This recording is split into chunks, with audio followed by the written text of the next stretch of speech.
Ayun, mabuhay mga kamahalika. So narito na naman po tayo. At meron po tayong nakita rito na post ng ating kababayan.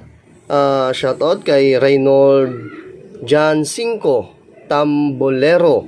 No, so nakalagay dito, PTPA. So anong kayang ibig sabihin PTPA? Paki-comment po kung ano ibig sabihin yan. So hindi ko rin po maintindihan kung ano ibig sabihin yan. So nakalagay dito ay sa mga mahilig sa error coin for sale, a rare error Philippine coin, BSP 5 centimo year 2002 with no center round hole.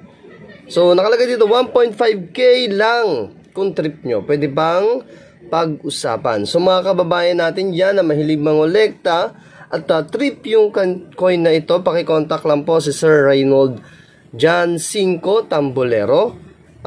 Meron po siyang pinost dito na 5 centimo na walang butas sa gitna, no? So tignan natin dito sa pinost niya na picture. Ito ay sa numista.com. So Numista Coins Philippines. So ito ang features ng bariyang ito. Issuer Philippines, syempre. Period, Republic.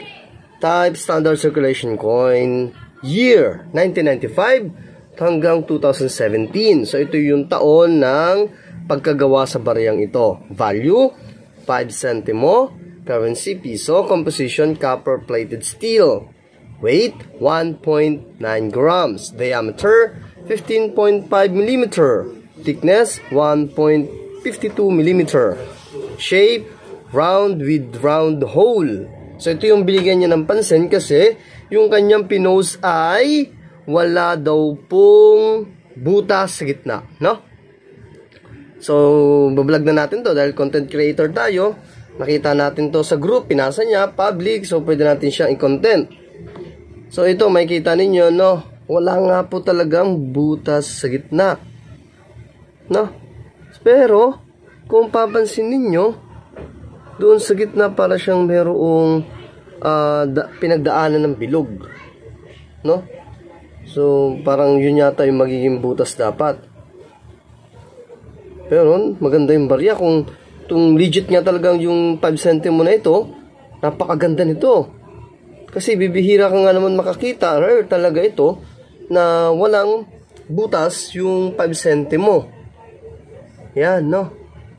So, kung makikita natin sa likuran, bahagi, makikita natin nakasulat ay Bangko Sentral ng Pilipinas. Sa baba naman ay 1993. Ganda, magandang coin ito. Rare nga talaga ito, no? So tapusin natin technique, milled, orientation, metal alignment, number and number sign 1684, references KM number sign 286 Sean 116. So mabilisan lamang po ito, no? At yun po. So sa mga interesado, 1.5k, so 1,500 pesos lang daw po ito.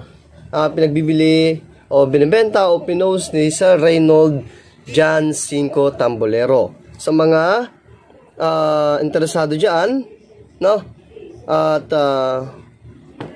try nyo pong kontakin si Sir at pag-usapan yung 1.5k. So pwede namang mas mababa dyan. Siyempre usap na lang kayo, no? So ito lang naman, di ko na papakabain. At nakita lang naman natin kaya kinontent na rin natin, no? Maraming pong salamat. Muli, itong inyong kamahalika na nag-iiwan ng isang kataga.